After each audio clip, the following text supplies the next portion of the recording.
Recording by Kirk Ziegler, Ogden, Utah. Voiceovers by Kirk.com. Creative Mind by Earnest Shurtleff Holmes, Part 1. Introduction. The hand of eternal progress is brushing the cobwebs from the corridors of time and is again revealing to the human race the mysteries of being. As there is nothing new under the sun, the searchlight of truth is bringing to light only what has been known to the few in all generations. The time is now come when the few must become the many. The whole world, from the least to the greatest, must know the truth, so that man may understand the great laws that govern his life. He must learn to control his own destiny, to heal his own body, and bring happiness to his own soul. Ignorance must vanish, and understanding must be ushered in. Man is no longer to be governed by anything outside himself. Creeds, doctrines, churches, institutions, organizations, governments are all being changed to give place to the realization of the individual. There is a power in and through all that is working this great transformation. All that will not measure up to the standard must fall by its own weight. All that is in line with the truth must still prosper. The time is at hand.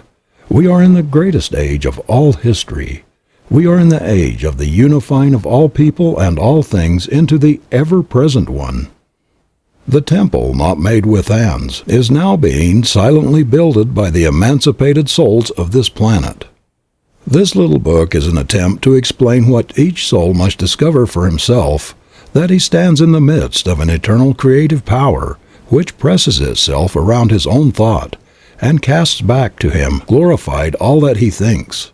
If it awakens within the consciousness of one single individual the realization that the mind of the universe, which is the only mind that there is his own mind, that the creative power of this mind is his also, that the manifestation of this mind is his own individuality, that the love and power and peace of this mind is within himself, it will not be written in vain. May it then do much in simplifying and bringing to light some of the deeper mysteries and meanings of life. Earnest Shurtleff Holmes, October 1st, 1918. In the beginning. In the beginning, God. Clear and expressive are these words. In the beginning, God only. No manifest universe. No system of planets. Nothing of form or life, of brute or man. God was the Spirit of all that was to be, but He had not yet moved upon the waters. Then this all-being moved or began to create. Where did Spirit move? Upon what did it move to create? Where did it get a pattern? What means or power did it employ? Through what agencies did it work? In short, what is the world, ourselves included, made out of, and how did we and all else come into being? These questions correctly answered would solve the problem of being and set men free. Let us consider. The Spirit was all. There was nothing else but itself. All-inclusive, everywhere, infinite. This all-Spirit could not have had the impulse to move unless it were self-conscious. Therefore the Spirit is the power that knows itself. It is accordingly all-knowing as well as all-present, being one, undivided. Whatever it knows all over instantly. We find then that the Spirit operates through self-knowing. It moves, and that inner movement must be one of infinite power, moving upon itself, since it is all, and with a definite purpose. The Spirit then moves upon itself, and makes out of itself all that is made. In other words, what we see comes from what we do not see, through some inner intelligence at work, which knows there is no power but itself. The things that are seen are not made of the things that do appear. The only possible operation of intelligence is thought, or the Word. So all things were made by the Word, and without the Word was not anything made that hath been made. How simple the process of creation when we understand it. The Spirit speaks. And since there is nothing but the Spirit, and it is all power, it has only to speak and it is done. The Word was with God, and the Word was God. From the Word, then, comes forth all that appears. Each life, human or divine, each manifestation is a different kind of word coming into expression. The great fact to dwell upon is that spirit needs nothing to help it. It is self-conscious and has all power and all ability to do whatever it wishes to accomplish. It operates simply by speaking. It is hard to get a clear concept of this great ceaseless cause, this something from which all things come. At times we get into a maze of confusion when we attempt to realize what the Spirit means. It is then that we should think of it as the great reason behind everything. Being all knowledge, it must know itself, and must know everything it creates. So it knows us, and it knows everyone.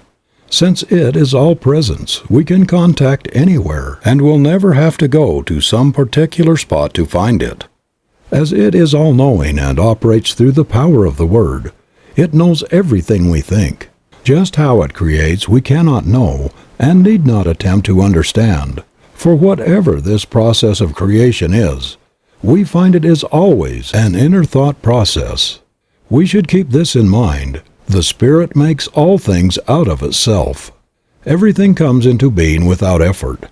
And when we exert ourselves, we are not in accord with the creative Spirit in the way in which it works. The impulse of the Spirit to move must be caused by a desire to express what it feels itself to be: beauty, form, color, life, love, and power. All things else we find in the manifest universe are attributes of the Spirit, and are caused to spring into being through the Word, because the Spirit wants to enjoy itself. We find then that the Word, which is the inner activity of thought, comes first in the creative series, and all else comes from the effect of the Word, operating upon a universal substance. If the Word precedes all else, then the Word is what we are looking for, and when we get it, we shall have what the world has sought from time immemorial. We must, if we wish to prove the power of the Spirit in our lives, look not to outside things or effects, but to the Word alone. The human eye sees, and the human hand touches only that which is an effect. Unseen law controls everything, but this law is also an effect. Law did not make itself. The law is not intelligence or causation. Before there can be a law, there must be something that acts, and the law is the way it acts. It is intelligence. In the beginning was the Word. This Word, or the activity of the Spirit, is the cause of the law, and the law in its place is the cause of the thing, and the thing is always an effect. That is, it did not make itself. It is a result. The Word always comes first in the creative series. The Word was with God, and the Word was God, and the Word still is God. When we realize that man is like God, and he could not be otherwise, being made out of God, we realize that His Word also has power. If there is but one mind, then it follows that our word, our thought, is the activity of that one mind in our consciousness. The power that holds the planets in their place is the same power that flows through man. We must place the Word where it belongs, whether it is the Word of God in the universe or the Word of man in the individual. It is always first, before all else, in the beginning. The real sequence is this: cause, Spirit; intelligence, God; the Word; the activity of intelligence; the effect, or the visible thing, whether it is a planet or a peanut. All are made out of the same thing. What we need to do is learn how to use the Word so that all will come to see that they are creative centers within themselves. A principle that can be proven. Knowing that mind is, we have a principle that is absolute. It is exact. It is going to correspond with our thinking about it. The first great necessity is to believe this. Without belief we can do nothing. This is the reason Jesus said, "It is done unto you even as you have believed." Always it is done unto people as they believe, and there is something that does it which never fails. We must believe that our word is formed upon and around this creative mind. For instance, we wish to create activity in our business. We believe that our word is law about that thing, and there is something that takes our thought and executes it for us. If we have accepted the fact that all is mind and that the thought is the thing, we shall see at once that our word is the power behind the thing, and that it depends upon the word or thought that we are sending out. So plastic is mind, so receptive, that the slightest thought makes an impression upon it. People who think many kinds of thought must expect to receive a confused manifestation in their lives. If a gardener plants 1,000 kinds of seeds, he will get 1,000 kinds of plants. It is the same in mind. The word going forth. Since this is true, everything depends upon our mental concepts. As a man thinketh in his heart, so is he. The Bible reiterates this statement, telling us many times of the creative power of thought. Jesus taught nothing else. He said, "The words which I speak unto you, they are spirit and they are life." The centurion coming to Jesus recognized the power of the words spoken by the latter. He said, "I also am one in authority." But his authority was on the physical plane, and he saw that Jesus had authority on a spiritual plane, for he said, "Speak the word only." The Bible also tells us that the word is not afar off, but in our own mouth. It is neither here nor there. It is within every living soul. We must take responsibility for our own lives. We must awake to the fact that they have absolute control over their lives, and that nothing can happen by chance. Then they will have a broader concept of God, a greater tolerance for their neighbor, and a greater realization of their own divine nature. What a relief from strenuous labor, no more struggle or strife. "Be still and know that I am God, and beside me there is none other." The Spirit being all there is, we cannot conceive of anything that can hinder its working. When the Spirit has spoken, the Word becomes law. For before law is the Word. It precedes all else. First is absolute intelligence, all power, all presence, all causation. Then the movement upon itself through the power of the Word. Then the Word becoming law. The law producing the thing and holding it in place. So long as the Word exists, the thing will exist. For since the Word is all power, there is nothing beside it. I am that I am, and beside me there is none other. This I am is Spirit, God, all. There is no physical explanation for anything in the universe. All causation is spirit and effect spiritual. We are not living in a physical world, but in a spiritual world peopled with spiritual ideas. We are now living in spirit. God, or Spirit, governs the universe through great mental laws that work out the divine will and purpose, always operating from intelligence. This intelligence is so vast, and the power so great, that our human minds cannot even grasp it. All that we can hope to do is to learn something of the way in which it works, and by harmonizing ourselves with it, to so align ourselves with Spirit, that our lives may be controlled by the great harmony that obtains in all the higher laws of nature, but has been very imperfectly manifested in man. This brings us to the second point of consideration.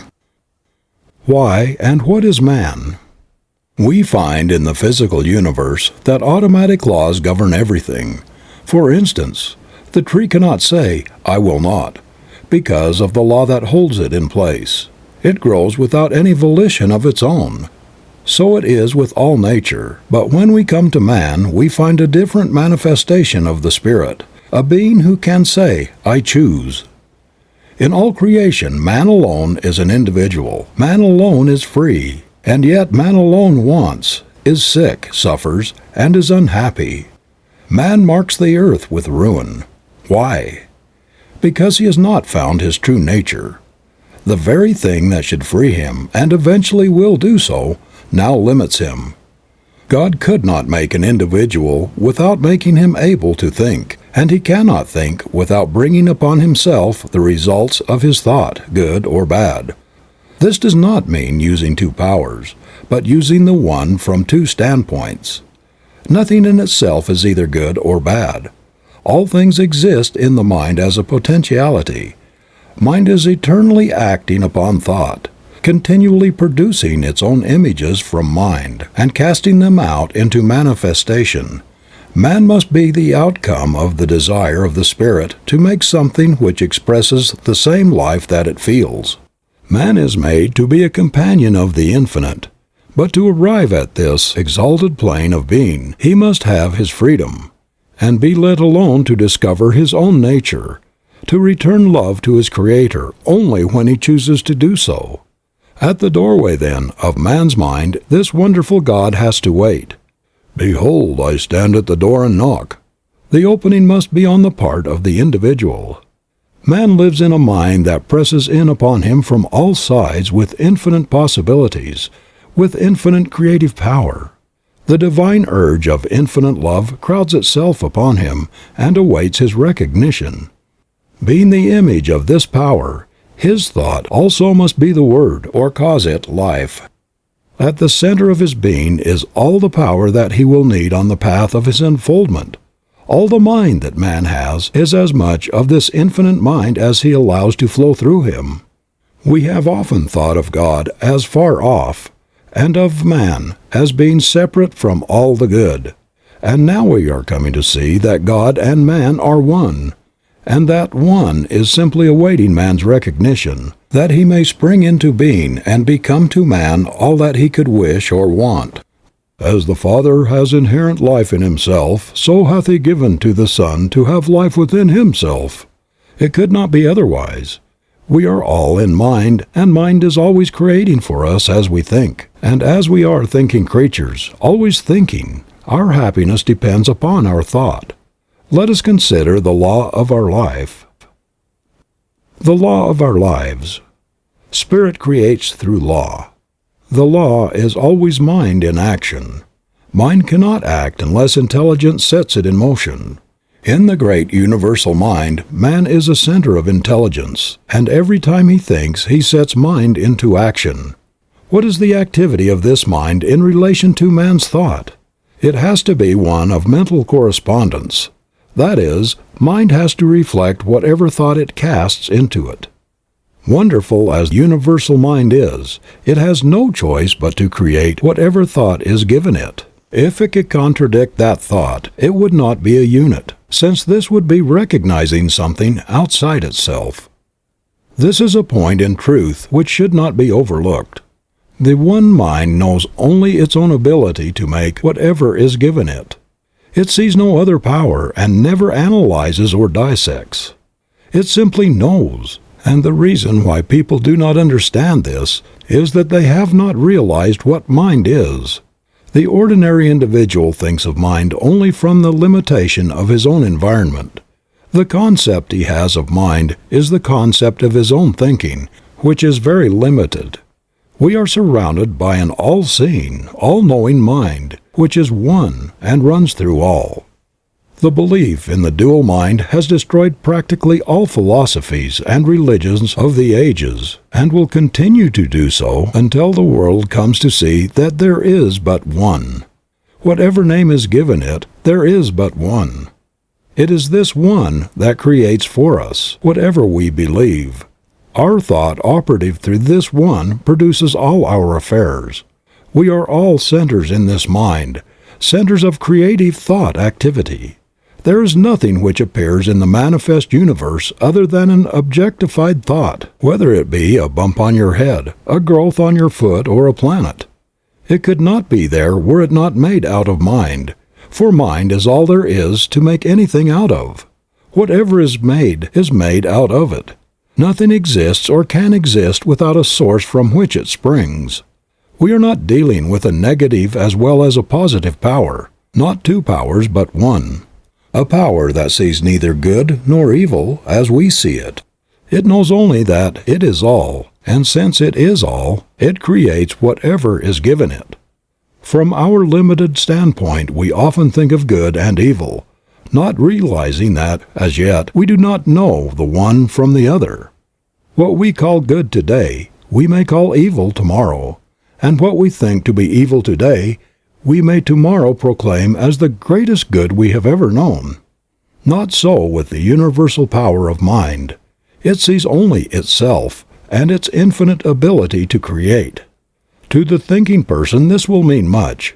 He will see that he is no longer living in a limited universe, a world of powers, but that he is immersed in an infinite creative medium which, because of its nature, has to create for him whatever he believes.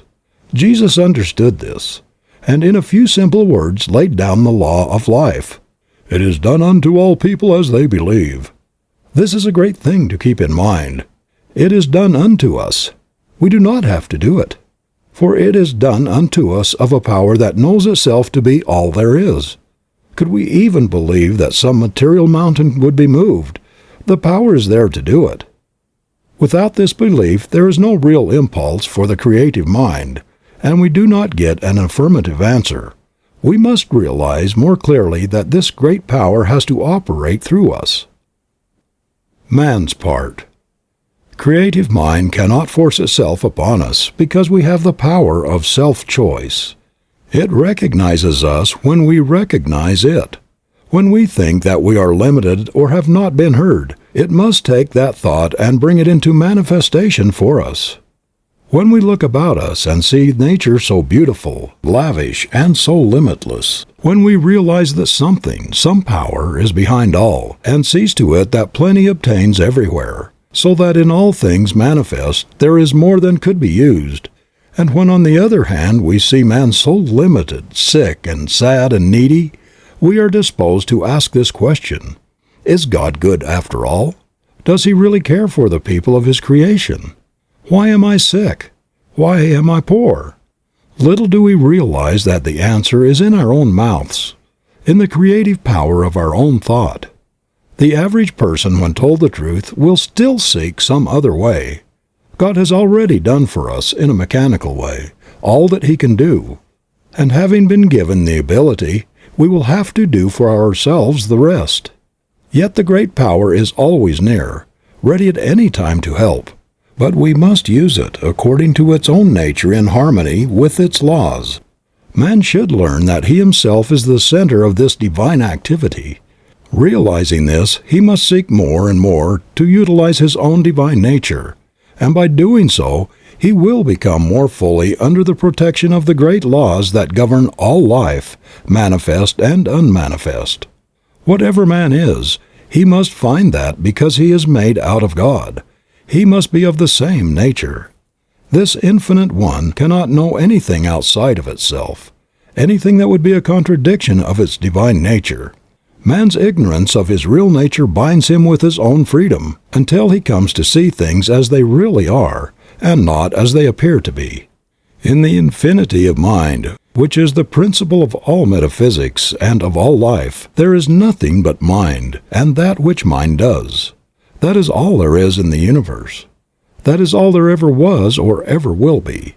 This mind is acted upon by our thought, and so our thought becomes the law of our lives. It is just as much as a law in our individual lives as God's thought is in the larger life of the universe. For the sake of clearness, think of yourself as in this mind. Think of yourself as a center in it. That is your principle. You think, and mind produces the thing. One of the big points to remember is that we do not have to create. All that we have to do is think. Mind, the only mind that there is, creates. Few people seem to understand the nature of the law, and so think that they have got to do something, even if it is only holding a thought. Thinking or knowing is what does the thing. It will make it easier for us when we realize that we do not have to make anything, just to know that there is something back of the knowing which does the work for us. That person gets the best result who realizes that he can use this divine principle. He who can get the clearest concept of his idea, and who can rely on mind to do for him, keeping everything out of his thought that would contradict the supremacy of spirit or mind. By simply holding a thought, we could not make anything, but knowing in mind, what can we not do? Bondage and freedom. Never get away from the fact that you are surrounded by such a power. It is the principle of demonstration. It knows every thought. As we send forth our thought into it, it does unto us. The person who is ignorant of this law must by that ignorance be bound by his thought, by his human beliefs. One who understands will begin to break these ties that bind him. One by one he will destroy every negative thought until at last he is able to think what he wants to think. And so he frees himself by the use of the same power that at one time bound him. We must destroy all thought that we would not see manifest and hold to that which we would see, until we receive the affirmative answer. Never struggle. Mind makes things out of itself. There is no effort made. Don't think that there is so much to be overcome. Have only a calm sense of perfect peace as you realize that God is all, and that you are using the perfect law, and that nothing can hinder it from working for you. Many people are learning to do this, and no one has yet failed to demonstrate who has been steadfast, using the law in a consistent and persistent trust. All that we have to do is to provide the right mental and spiritual attitude of mind, and then believe that we already have, and the reward will be with us. We shall see it. The time will come when we will not have to demonstrate at all, because we will always be living so near to the law that it will do all for us without much conscious thought on our part. So when you say, "I am poor, sick, or weak," I am not one with the creative mind. You are using that creative power to keep yourself away from the infinite. And just as soon as you declare that you are one with God, there is a rushing out to meet you, as the Father rushed out to meet the prodigal son. The Spirit seeketh, but as long as your mind thinks in the terms of conditions you cannot overcome. The difficulty comes from our inability to see our own divine nature and its relation to the universe. Until we awake to the fact that we are one in nature with God, we will not find the way of life. Until we realize that our own word has the power of life, we will not see the way of life. And this brings us to the consideration of the use of the Word in our lives. The Word. The Word was with God, and the Word was God. The Word is nigh thee, even in thy own mouth, that thou shouldest know it and do it. What does this mean? It clearly states that whatever power there is in the Word, and it says it is all power, is also in our own mouths. There's no avoiding the fact that the Bible claims for man the same power in his own life and his own world that it claims for God. In the lives of the majority, men do not realize that the Word is in their own mouths. What Word? Little do we realize that this Word which they are so earnestly seeking is every word they hear, think, or speak. Do we who are endeavoring to realize the greater truths of life always govern our words? If any word has power, it follows that all words have power. It is not in the few moments of spiritual meditation that we demonstrate, but we bring out the possibilities of the hidden word when we are allowing our thoughts to run in any direction, not in the short time spent in silence, but in the long hours stretching themselves into days, months, and years. Are we always using the Word? An hour a day spent in silent meditation will not save us from the confusion of life. The 51% of man's thinking is what counts. It is easy when we are alone to brave the storms of life. Surrounded by our own exalted atmosphere, we feel the strength of the infinite. We rise in spirit. We think we are experiencing the ultimate of truth, that all things are ours. These moments in a busy life are well spent, but must be unavoidably brief. But what of the rest of the day? What of the busy street, of the marketplace, and of all the daily contact with life? Do we then obtain? Do we keep on in the same even way?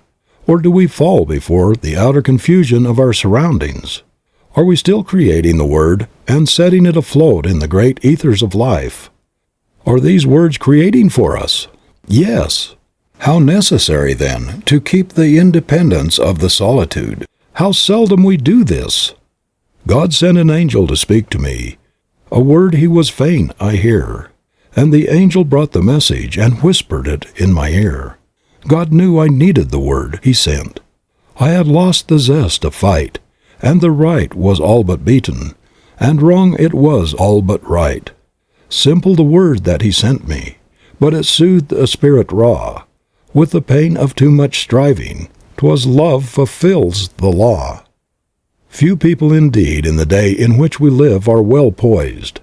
Where do we find the man who can live above his surroundings, who in his own thought can dominate all conditions, and in the midst of the crowd keep his own even way and his own counsel? When we do meet such a person, we will know him, for we will find on his face the image of perfect peace. We shall detect in his bearing the ease and independence that comes only to the man who has found himself, and who is centered not in the outer, but in the inner world. Such a character as this has the power to attract to himself all of the best in the world. He is a center toward which all else must gravitate. The atmosphere which he creates and with which he surrounds himself is one of absolute calm and peace. The world at once sees in this man a master, and gladly sits at his feet. And yet this man who has risen above the thought of the world cares not that other people should sit at his feet. He knows that what he has done all may do, and he well knows that all the teaching in the world will not produce another such as he. He knows that it is not from the teaching, but from the being, that true greatness springs. So this man does not go around teaching or preaching. He simply is. The man who has arrived. The man who has arrived will realize he has done so in the midst of an outer confusion. He will be the one who has gone into the silence for strength, and has come out into the world equipped with power from on high. But that light which he has received must be kept burning. Not alone in silence, but in the busy throng must all of us find the way of life. Our every thought creates. For the majority of us, these thoughts come in everyday affairs, some of which are very trivial, but these too will be demonstrated. We have missed the whole point, unless we have learned so to control our thought that time and place make no difference. The power we have within us.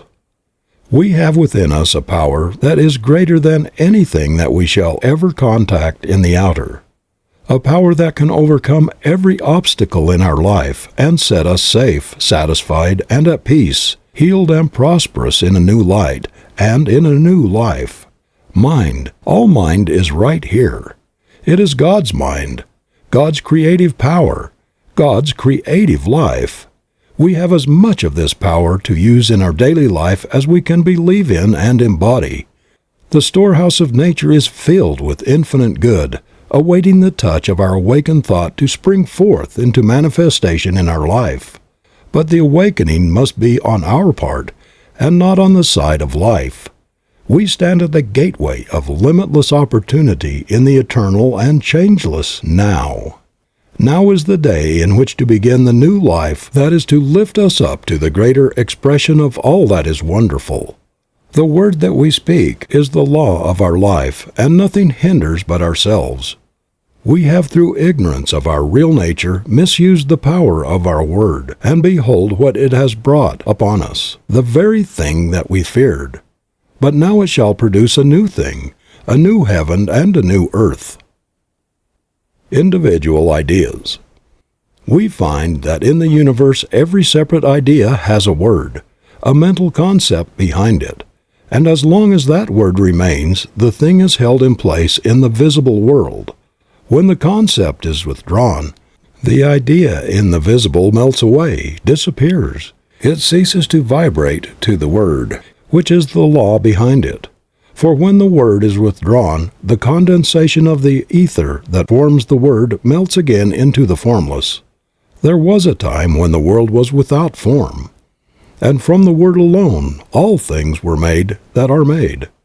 When our word says that there is no longer life in our bodies, the life principle withdraws, and our bodies return to the substance from which they came. Here is the great mystery of life, that we are able to use this creative word for whatever purpose we may desire, and that word becomes the law unto the thing for which it was spoken. And so in our lives we might say that without our word was not anything made that was made. For we are given the power to sit in the middle of our lives and direct all their activities. There is no struggle and no strife necessary. All we have to do is to know. We must awake and with the glorified consciousness of an emancipated soul use our God-given power. The reason for the universe. This universe is the reason, first, of an infinite intelligence which speaks or thinks. And as this thought becomes active within itself, it creates from itself, at the power of its own word, the visible universe. We are living in a universal activity of mental law. We are surrounded by a mind which receives every impression of our thought and returns to us just what we think.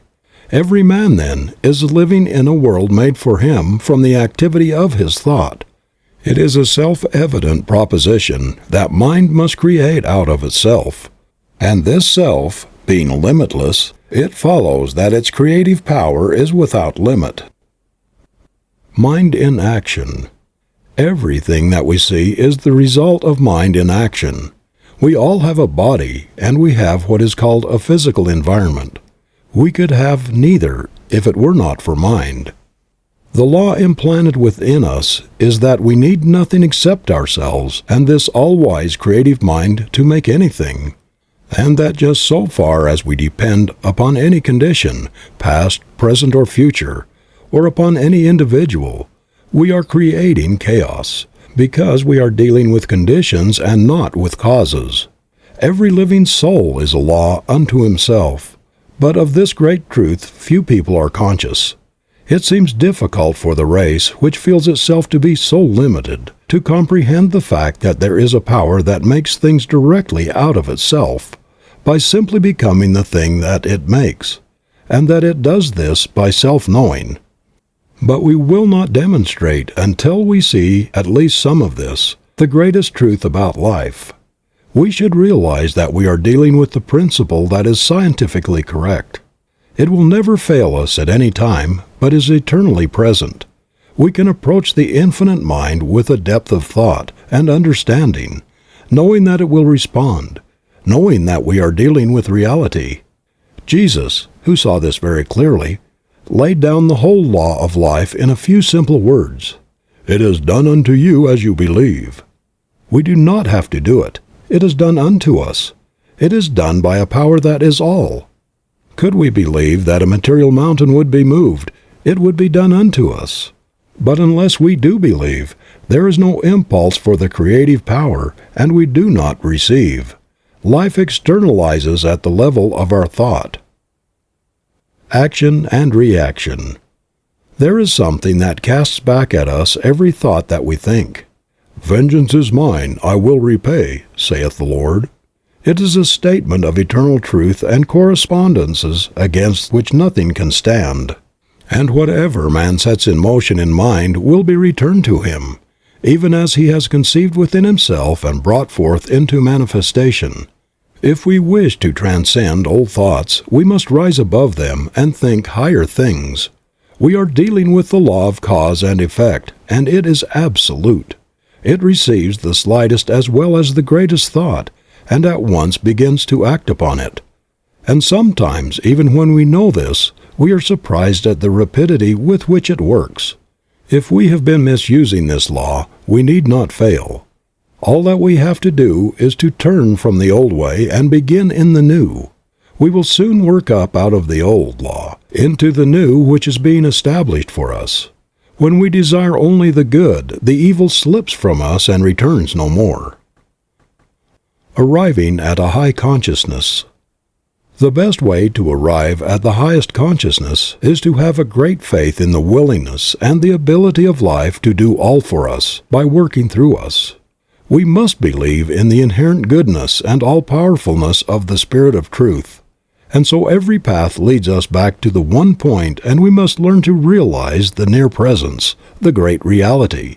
There, through the door of our own thought, we enter into the universal consciousness, into a complete realization of life and truth, of love and beauty.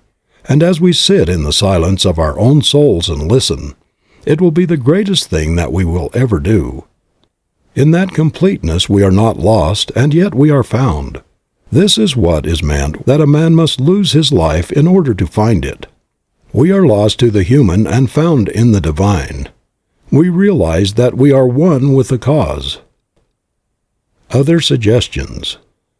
Nearly all people are controlled by outer suggestions and not by inner realizations. Ordinarily, man thinks only what he sees others do and hears others say. We must all learn so to control the inner life that outside things do not make an impression upon our mentalities. As we are thinking beings and cannot help thinking, we cannot avoid making things happen to us. And what we need to do is so to control our thought process that our thinking will not depart from the realization of that which is perfect. Man is governed by a mind which casts back to him every thought he thinks. He cannot escape from this, and need not try. It would be useless. The laws of the mind are simple and easy to understand. The trouble with us has been that we have laid down great obstructions, and then have tried to overcome them. Stop trying. Stop struggling. Begin to be calm, to trust in the higher laws of life. Even though you do not see them, they are still there.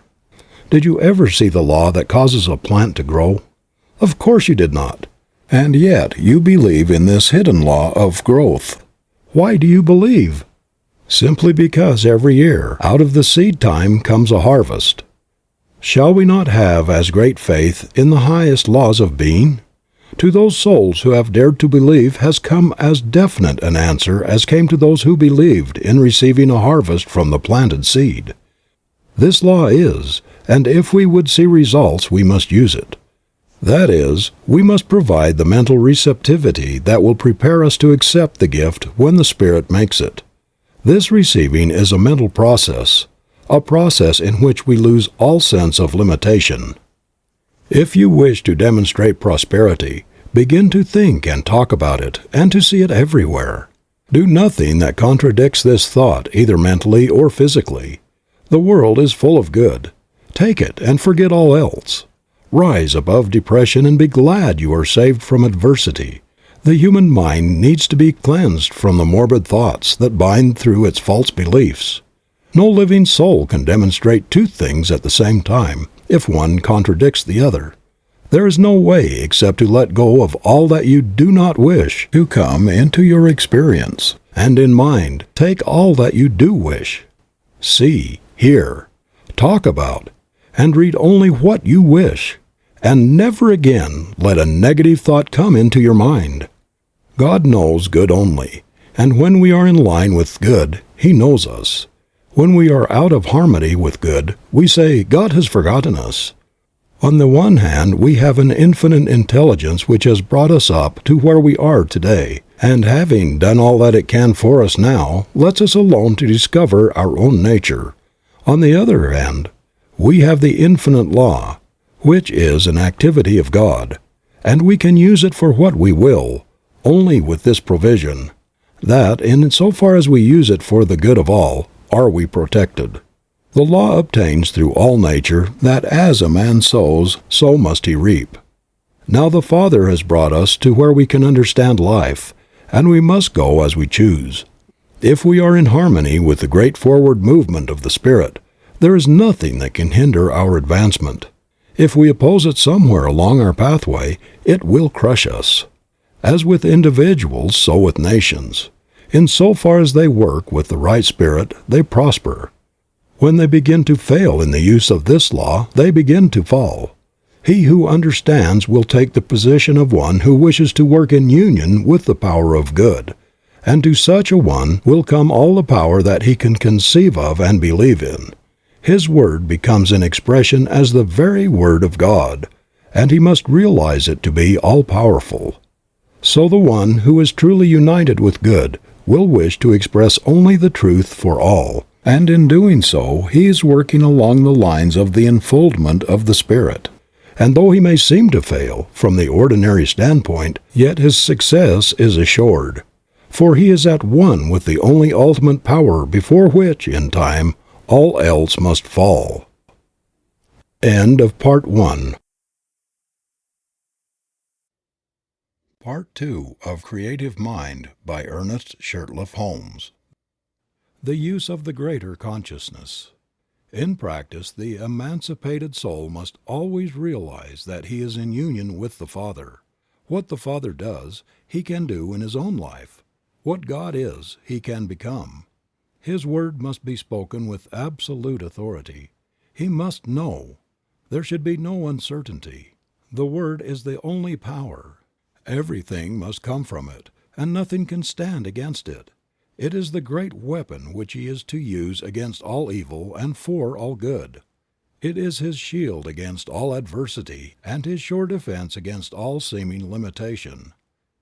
The secret place of the Most High is in his own soul, where God dwells in eternal peace and infinite calm. Here he walks the waters of life undisturbed by the waves and the storm. Divine companionship is his for all eternity.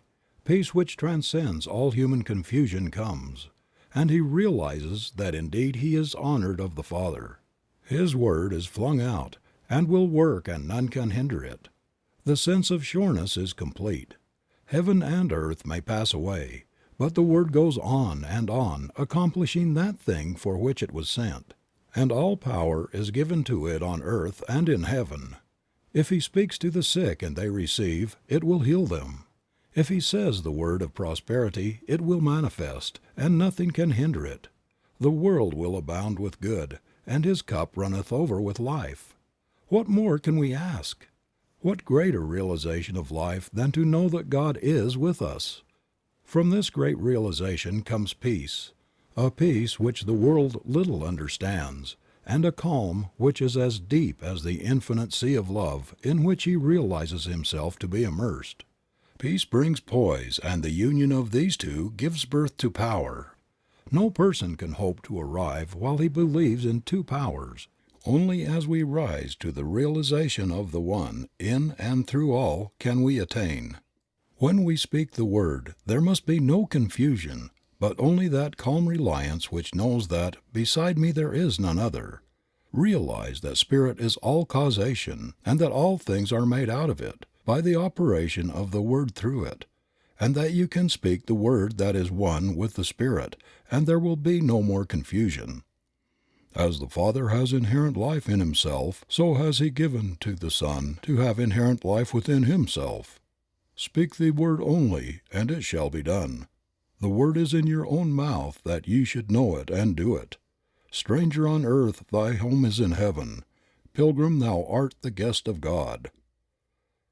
The greater consciousness.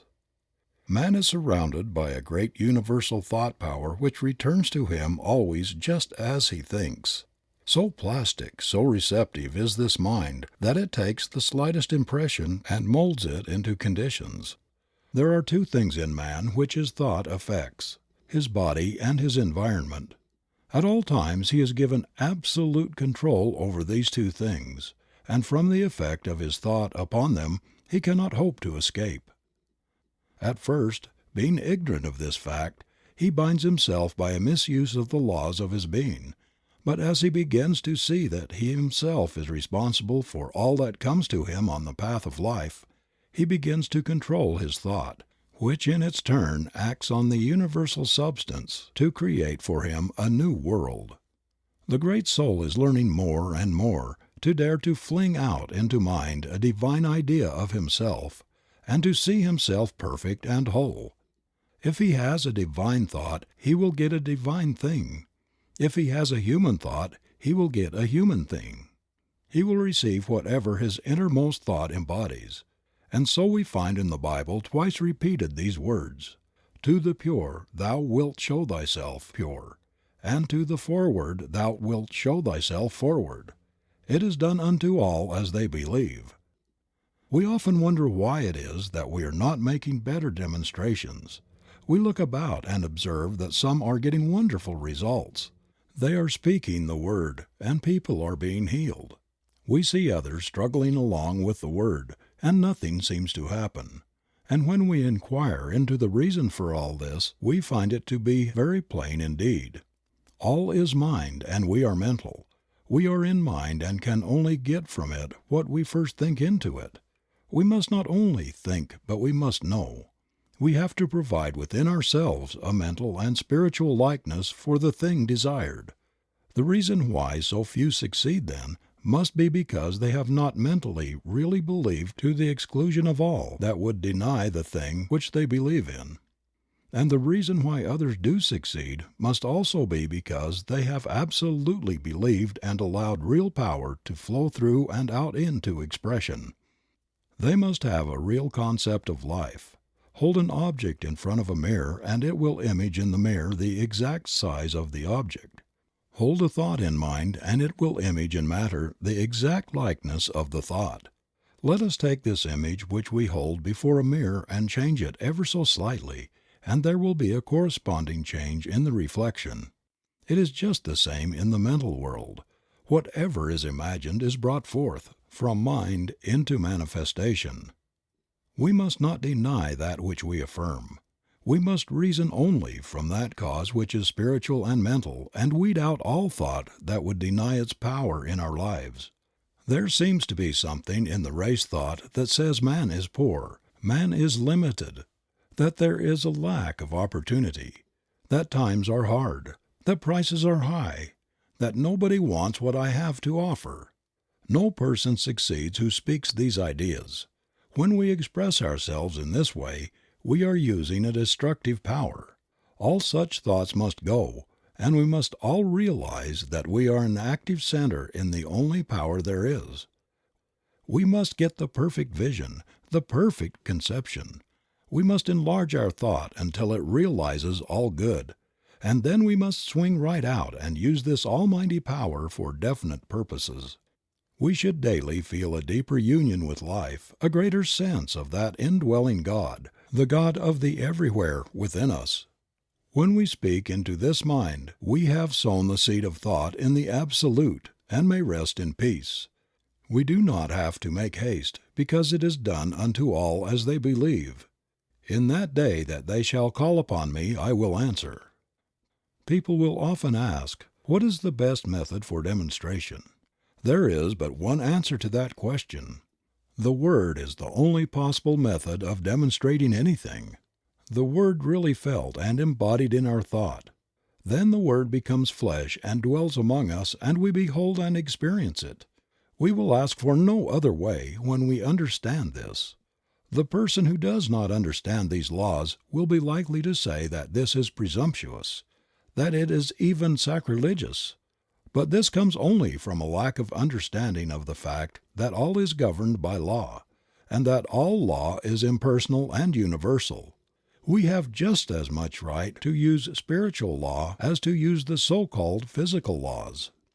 Strictly speaking, there's no such thing as a physical law, as all things are spiritual and all law is a law of the activity of the Spirit. The greatest use of these laws will always come to that soul who is the most deeply spiritual, as such a soul comes the nearest to using law as God uses it. So to the really great soul there must come a very close relationship with the invisible God. This relationship cannot be expressed in words, but only in inner feeling which transcends the power of words to express. God must become the great reality, not simply as the principle of life, but more as the great mind which knows, and which at all times understands and responds.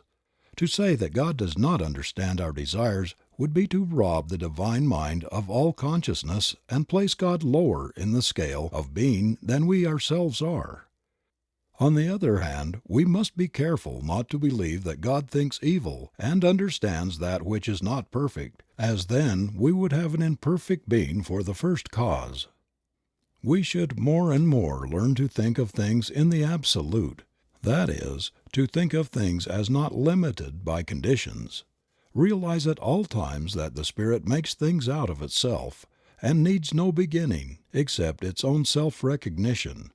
Then we must cognize our relation to this great power as one of absolute correspondence. What we think into it, it takes up and does for us as we think. It should not be an effort so to think. We should do so with ease, without strain. The law must return to us. We have no responsibility except to provide the proper channel. It can return only in the exact way that we think. If we think struggle is the reality, we shall gain our demonstration, but struggle will have to be the result. There is a law of reflection between mind and the one who thinks, and it is not only what a man thinks, but also how he thinks, that shall be done unto him. If you believe absolutely that you can do a certain thing, the way will always be open for you to do it. If also you believe that time will have to elapse, then you are making a law, and time will have to elapse. If, on the other hand, you believe that mind knows just how and never makes mistakes, but lets it be done unto you, then it will be done. Confusion brings more confusion. Peace begets more peace. We cannot imagine the Great Spirit hurrying or worrying, fretting or trying to make anything happen. The only reason we worry and fret is because we have thought there was some other power which could bring confusion. Such is not the case. There is but one, and we are always using that one, but using it according to our belief. This is our divine birthright. Nothing hinders it but ourselves. Remember that since all is mind, you cannot demonstrate beyond your ability to comprehend mentally, that is, beyond your ability to know about a certain thing. For instance, suppose you wish to heal someone who is sick. Your ability to do this will depend entirely upon your ability to see perfection mentally, coupled also with the realization that your word destroys everything unlike itself. If you try to see perfection for a few minutes only, it will never heal. Your thought goes on at all times, and in the moments when you least realize it, conditions are being molded for you. It is not enough to declare consciously for the truth. The truth must be believed or no good results will be forthcoming. The perfect universe. The one who desires to heal must stop seeing, reading about, discussing, or listening to conversation about sickness. There is no other way under the sun except as we let go of that which we do not desire and take that which we wish to have. There is too much of this deceiving ourselves into thinking that we can do two ways at once. We may deceive ourselves and possibly other people, but the law remains the same, the law of mental correspondence and nothing else. We cannot go beyond our ability to realize the truth. Water rises only to its own level. In our patients as well as in ourselves and our environment we will reflect what we are, not at our best in the few moments of silence, but in the long run of ordinary life and thought. To acquire the larger consciousness is no easy task.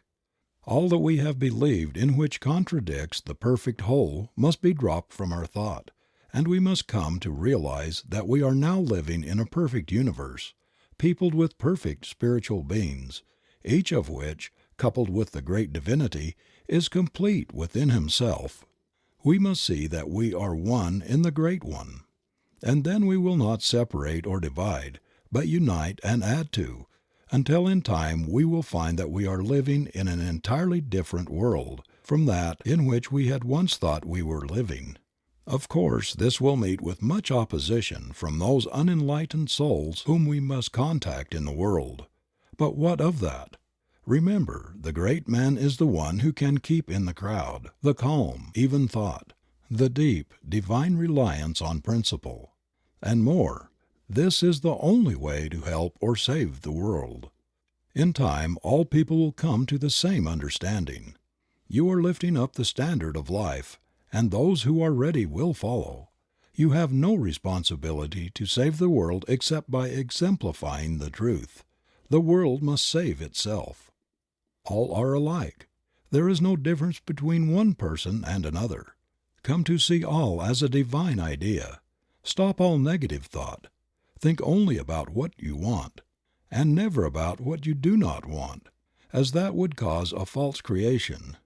Too much cannot be said about the fact that all are dealing with only one power, making and unmaking for man through the creative power of his own thought. If there is something in your life that you do not want there, stop fighting it. Forget it. About struggle, karma. There is too much struggle coming into the metaphysical thought. Often we hear some seeker after truth say, "I have a big fight ahead." O foolish and untaught, how can you hope to enter in? The kingdom comes not from without, but from within, always. Stop all struggle and wait upon the sure principle that creates whatever it wills, because there is nothing to oppose it. As long as we think that opposition exists, we are blocking the way for the clearer vision. Those that take up the sword must perish by it, not because God is a jealous God, but because that is the way the law must work. Cause and effect must obtain everywhere. Do not even fuss about your karma. Too often we hear people say, "This is my karma." This may be true enough, but how many people know what they mean when they use the word karma? Do you realize that your karma is nothing but your false thinking, and that the only way to escape it is to think the truth, and that brings in the higher law? When the greater comes in, the lesser leaves, because there's no longer anything to give life to it. The past is gone when we learn to forgive and to forget. This erases from mind all that is held against us, and even our sins are remembered no more against us forever. Fate is in our own hands, and when we will rise to that pure atmosphere where we see things in their completeness, and know that an all-wise power is behind it all, we will see that the infinite mind could wish for us only that which expresses itself in limitless terms. The whole trouble has been that we reason as men and not as gods. "I say ye are gods, and every one of you sons of the Most High." The great law of life is thinking and becoming, and when we think from the lofty heights of the Spirit we will become great, and not until then. Do not try to convince anyone of the truth. That will bring confusion. Truth is just as much as God is, and the whole world is coming gradually into the realization of it. Keep the truth within your own soul. Lift your own self above the confusion of life, and then people will believe. So all our thought is to be created in the realization of the one becoming the many, without struggle, without fear, stripped of all that denies the truth. How limited we are, how little our thought, how the human race rises in the morning, plods off to the day's work, plods home at night, sore and tired, eats and sleeps, works and dies. As has been said of man, man works hard to get money to buy food, to get strength to work hard, to get money to buy food, to get strength to work hard, to get money, etc. This was never intended. It is the curse imposed on the man who believed in two powers, one of good and one of evil. To us there has come a greater vision, and to those who believe and act as though it were true, it is proving itself. We must turn from all human thought and experience. We are not downtrodden, depraved, and miserable sinners, born in sin and conceived in iniquity and shame, some to go to heaven and some to hell, and all to the eternal glory of God. This is a lie. It always has been and always will be. But as long as we believe in a lie, it seems to be present with us. Man is born of the Spirit of God Almighty, is pure, holy, perfect, complete, and undefiled, is at one with his eternal principle of being. Many people are finding this out, and as a monument to its truth, millions are daily proving it for themselves. Somewhere down the path of human experience we will all awaken to the realization that we ourselves are heaven or hell. We live in spirit, awaiting the touch of thought that believes. All people look, a few see. Part 2. Practice. Introductory. The one who wishes to practice metaphysics must first, last, and all the time realize that he himself is a center of the divine activity. He must know that whatever God is in the universal, He is in the world in which he lives. He must know that all things are made out of Spirit, which is first cause. Nothing comes before Spirit. Operating upon itself, out of itself, it makes what it will out of its own perfect desire. He must think of the Spirit as the Father of his own life, eternally bound to Him, eternally binding him to it. He must know that the Spirit not only can manifest through him, but that it wishes to do so. The Father seeks such to worship Him. The practitioner who understands the truth knows that as long as God exists, he will exist, that he could no more become non-existent than God could. Walking, talking, moving in God, he must not only see the Divine Being as the great unknown cause, but he must go a step further and see God as the great self-knowing, understanding power of infinite intelligence, thinking through his own thought and willing into his own life all power and all good. More than this, God must become within his own soul the greater self, the inner life, the inner light that is to light his path with sure step to the attainment of the greater ideals. God is to become the great friend of his life, understanding him and helping him at all times to understand all things. No more books, no more teachers, no more preachers, creeds, or candlesticks will he ever need. The old methods must vanish into their native nothingness, as the great realization that God is all in his life dawns upon his awakened thought. Naught is the squire when the king's at hand. Withdraw the stars when dawns the sun's brave light. He must know that not height nor depth nor any other thing can come between the soul and its perfect Creator. Too long have we listened to people. Now our own soul shall speak in a language that is unmistakable. Now shall we ourselves become masters of all life and interpreters of all mysteries. Now my Father and I are one. As the Word of God goes forth and sets in motion the all-law, so must we realize because we are one with the Word that our own thought has the power of expression. The one who wishes to heal must come to see all evil as impersonal, fastening it to no one, but realizing that it is simply false thought. The healer knows that the word which he is to speak will destroy this false impression, and by erasing it, it will vanish. There should be absolutely no sense of responsibility beyond speaking the word in positive faith, knowing. All struggle belongs to the old order. In the new, peace takes the place of confusion.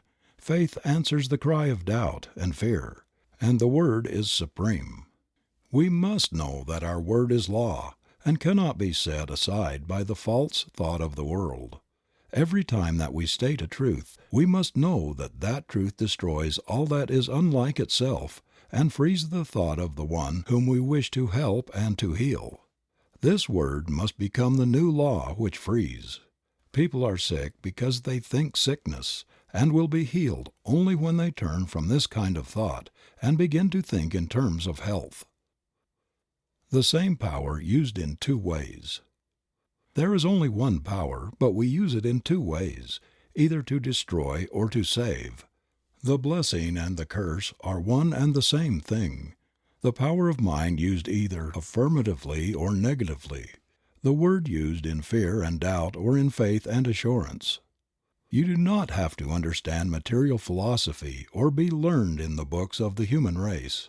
All these things may be good in their place, but to one who understands the greater laws of life they are as simple babblings. An infant crying in the night, an infant crying for the light, and with no language but a cry. We no longer cry. We know. We no longer ask if there be a God, or if we dare to speak to Him lest we die. We do not analyze, dissect, affirm, or deny. We know. We trust our own word because first we know in whom we have believed. The sooner the one who is striving to attain will realize that truth must become revealed through his own soul and not that of another, the sooner he will attain. We must then become immune from the race suggestion of an hypnotic power that sets itself up as an authority. There is no other authority than your own soul, as there is no law but that your soul has set. Leave authorities to smaller minds and to those who need a leader because of their own self-confessed weakness, and be free. Dare not to stand amidst the eternal way and proclaim your own atonement with all the power that there is, was, or ever will be. Practically the whole human race is hypnotized, thinking whatever it is told to think. We get our concepts from our physical environment. We say, see sin, sickness, death and misery, happiness and calamity. And this concept we are giving to the creative, impersonal mind, and so we are making a law for ourselves that will produce what we believe in. Do we really know what law means? It means that which will exact the utmost farthing from our own thought. Like produces like, attracts like, creates like. If we could see our thought and take a picture of it and of our conditions, we would see no difference between the two, for they are really but the inside and the outside of the same thing. We cannot make affirmations for 15 minutes a day and spend the rest of our time denying the thing which we have affirmed, and affirming the thing which we have denied, and obtain the results which we seek. We send out the word and it sets the power in motion. Then we think the opposite thing which neutralizes the first word, and zero is the result. We cannot demonstrate one iota beyond our mental ability to conceive and steadfastly to embody. Infinite as creative power is, receptive and quick as it can only become to us what we first think into it. God can do for us only what He can do through us. Dare to say, "Behold, I am He." Great men have come and gone, and behold, the greater now stands here where I stand, and I am that one. The world will laugh and perhaps scorn. The Christian world will hold up its hands in holy horror, lest you blaspheme. The unchristian world will smile knowingly. Neither the one nor the other will understand, but the understanding of either counts for nothing. You are now free, and your freedom will yet save the world from itself. The great soul finds within himself the divine companionship which he needs. He finds within himself the peace which passeth all understanding, and the power to do all things. All power. He speaks. His word is law, and it is done unto him of all the power there is. His word knows itself to be the law of life unto all for whom it is spoken and who receive it. Healing the sick. We shall be called upon to heal all manner of disease, to comfort the sorrowing, and to bring peace to the distressed. First we must heal ourselves. When we are healing others, we are also healing ourselves. A healer's work takes place within himself. This idea of sending out thought and holding thought is all a mistake. Things come into being not only by taking thought, but by knowing that the Word is infinite. This Word is in your own mouth, and there alone can it be spoken. Here your responsibility begins and here it ends, in your own mouth. You must feel no responsibility for the recovery of your patient, for it brings confusion and disturbance to be always wondering if it is working. It must work if you have the sure faith, and your patient is receptive. You are dealing with the same power that said, "Let there be light," and there was light. If your patient is suffering from a belief that he is dying of some dread disease, you must know that when you speak the word it will destroy this false belief and set him free. There must be no doubt about the power in the word which you speak. It should be said in perfect calm, in peace, and with absolute faith that it will work. This word, then, establishes the law of life unto the patient. It casts out all fear. It destroys all false sense of material life and realizes that all is an expression of a perfect God, and so leaves nothing that can sin, be sick, suffer, or die. When you are as sure of this as that you breathe, when you truly know within yourself, your patient will be healed, provided he also believes. If he does not believe, it is not your fault, and you will have done for him all that can be done. Denials. Some people teach the use of denials. This must be settled by each individual for himself. Here and at all times we must settle every question from within and not from without. No living soul can say how another should or should not work. Be aware of the danger of a self-appointed authority. This danger is as apt to come into new thought as it was in the old. No one is your authority on anything. Let us look into the philosophy of denials. We find that many people teach and practice them, and we do not wish in any way to criticize them. Their reasoning is this: all disease is an image of thought held in mind until it appears in the body. It is true that without the ability to think man could not be sick. If he thinks a sick thought it will make him sick. When he changes his thought and thinks health, he is healed. It is taught that since sickness is negative thought, it must be counteracted by a positive thought, and that the best way is to deny the sick and affirm the positive thought. For instance, there is no matter and nothing can be the matter. This man has no material stomach. He is spiritual and not material. His lungs are not made of matter. They are spiritual ideas. I deny that man can be sick or suffer or die. All this may be accurate.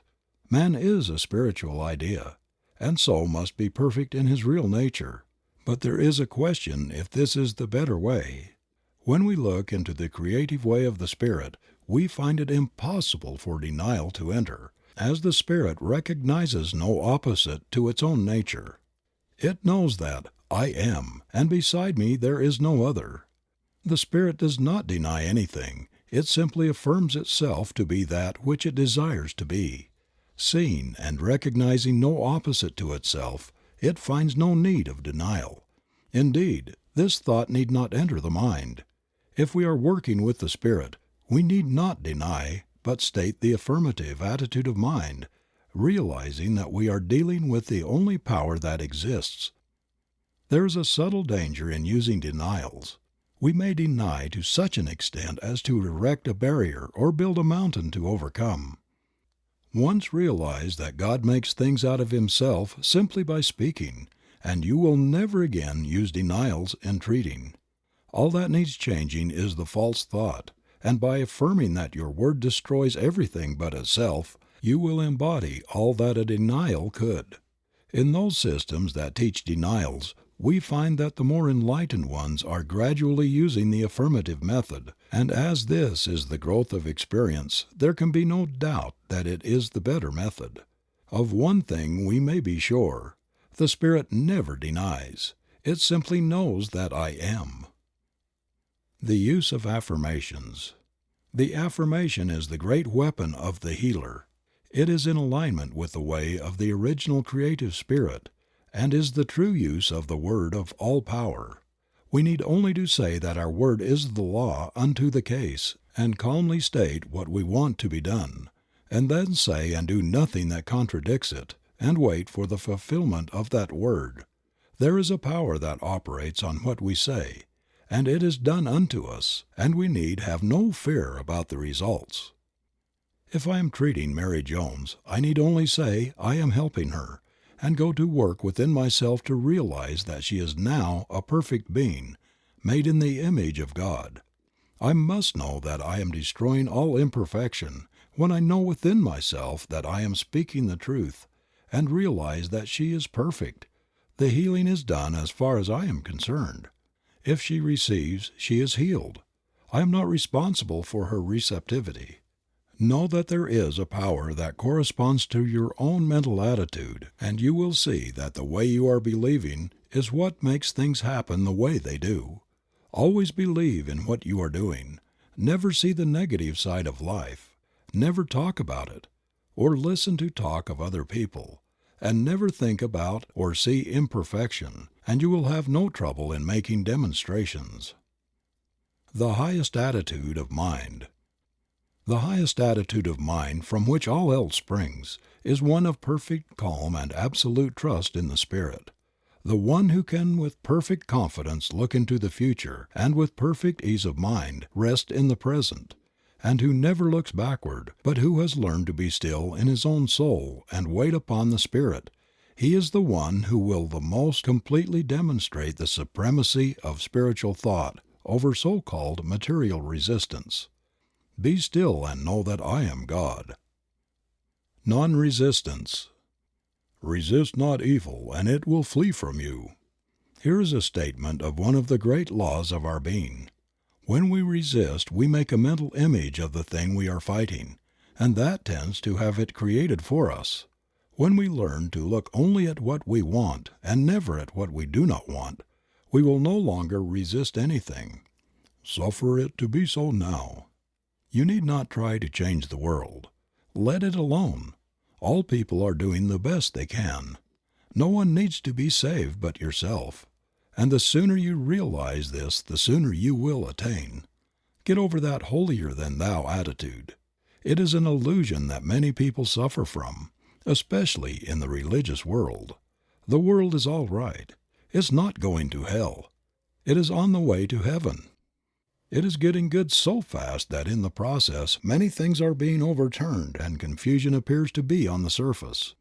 A great change is taking place, and on the surface the results are as yet a little mixed, but underneath the power is at work, destroying all unlike itself. In time all will come to see this. What a load of responsibility we assume that we were never meant to carry. Remember that in the divine plan no mistakes are made, and that if God could have done it in a better way, He would have done it differently. No souls are lost, for all live and move and have their being in Him, and God is not a God of the dead, but of the living, for in His sight all are alive. Too long have we believed the negative simply because we have allowed ourselves to become hypnotized by a few strong-minded people, and by those who have imposed upon the race a mass of false philosophy. Be alive. There is no place in the new order for dead ones. The true metaphysician is alive to all that is useful. Filling his place in the events of the human race, he takes part in all its labor and in all its fun. Pessimism must be relegated to the scrap heap. There is no place among the living for the dead. Let the dead bury their dead. Follow thou me. Do not hesitate to enter into the game of life, but do so with a zest and enthusiasm that overflows with life. Fill yourself with the radiance of a life running over with power and usefulness. Then shall the world see your light. People in the new thought above all others should enter into the business world, into educational vocations, into politics, into every walk of life, and there prove before a waiting world, tired of itself, that a man's a man, with this difference, not a son of man, but a son of God. Be happy. How can we hope to make a world see the right way unless we overflow with joy? The world has now too many sad faces. We see them everywhere, that resigned look that seems to say, "One rebuff more or less makes no difference. I'm already so sad that nothing matters. I can bear it." This was all right when we thought everything was all wrong, but now we know that all's well with the world. We must get over this depression which robs us of the power of attraction of the good things of life, and enter in. The man who is always glad will surround himself with people who are happy, and life will be a continual enjoyment. This robs no one. It does not make a race of irresponsible people. It makes a world of joy, a world that is good to live in. No one wants to associate with the dead. People are looking for a more abundant expression of life, not for depression and fault-finding. Find fault with no one, and more than this, find no fault with yourself. Get over the thought of condemning people and things. People and things are all right. Let them alone and enjoy life. Your very atmosphere will cheer and uplift the people who contact you, and a new life will enter into them, overflow. As it is given to me to perceive, I most certainly believe, when a man's glad plumb through, God's pleased with him, same's you. Live in the present. Life is for us today. There will be no change for tomorrow unless we do the changing today. Today we are setting in motion the power of tomorrow. Today is God's day, and we must extract from it what of life we are to live. Tomorrow, in the divine course of events, will care for itself. The soul that learns to live in the great gladness of today will never weary of life, but will find that he is living in an eternal here and now. Now all good is his. Now all life, truth, and love are his. Now he has entered in, and the good things of life are his today. Lord, for tomorrow and its needs I do not pray. Make me do thy will just for today. Let your soul sing today, and the song that comes tomorrow will be all the sweeter. It will ring out over the vistas of time with an unmistakable clearness. Here is a soul who knows himself and has found life within himself, who has met God today. No more waiting, no more longing, No more weary roads to travel. He has arrived. The goal is won and peace has come at last. Today. See good in all things. Learn to see God in all manifestation, in all people, through all events. The ordinary person sees only the lump of matter. Not so with the awakened soul. He sees in all things the divine mind at work, molding out into expression what it feels itself to be of life, of color, of form and beauty. There are some disillusioned ones who claim that what we see is all false, and that the so-called material universe is an unreality. What a mistake! What we see is the body of God, full, free, complete, whole. A primrose by the river's brim, a yellow primrose was to him, and it was nothing more. He never saw the idea behind. It was seen only as matter, matter, matter.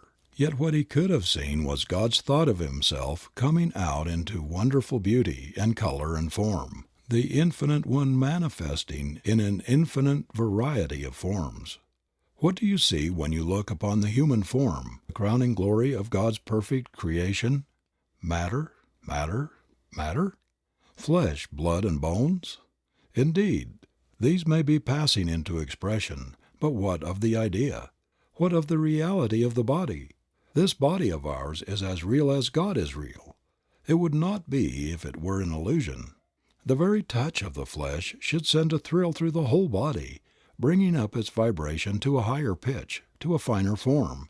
The body is not one mass of pollution. It is the temple of the living God, and should be so thought of. Too long have we condemned it, and now we must free it by reversing the process. Of all things on earth, the human body is the most beautiful, the most wonderful, and the most godlike. If you do not love your brother whom you have seen, how can you love God whom you have not seen? Human magnetism is not hypnotism. It is the divinity of man in expression. And when we learn to convert human passion into divine love, to transmute the lower into the higher, we shall have with us a power of attraction against which nothing can stand. He who hath ears to hear, let him hear. When we behold a beautiful sunset, we should see the wonderful thought of God, the radiance of His presence. In the strength of the hills we should see the strength of the Spirit, and seeing all things as spiritual ideas, we should learn to love them because God has made them and given them to us to use. The soul who in ecstasy can rush up to a tree and embrace it realizes more of God than all the bigoted priests who have ever lived. The one who can sniff the ocean breeze with delight feels the presence of the Divine Being more keenly than does the one who kneels in despair before an awful God of justice. Learn then how to appreciate nature and nature's God. Spend much time in the out of doors. Look up at the stars. Let them be your companions. Tread the pathless ways of the trees and the giant forests and see God in everything that you look upon, the God of the everywhere. End of Part 2. Part 3 of The Creative Mind by Earnest Shurtleff Holmes. Be expectant. Expect the best to happen. Don't sit around waiting for trouble. Have absolutely nothing to do with it. It is no part of the divine plan. It is an illusion of the material sense. One who has learned to trust will not be surprised, even when he finds things coming from the most unexpected sources. All things are man's to use and then let go of. What more can we ask? We want nothing that we have to keep. Things are to use, not to hold.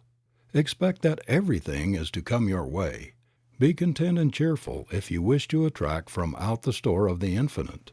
Open up your whole consciousness to the greater possibilities of life. Line up with the big things. When you speak the word, expect it to happen. Know that it must be as you say.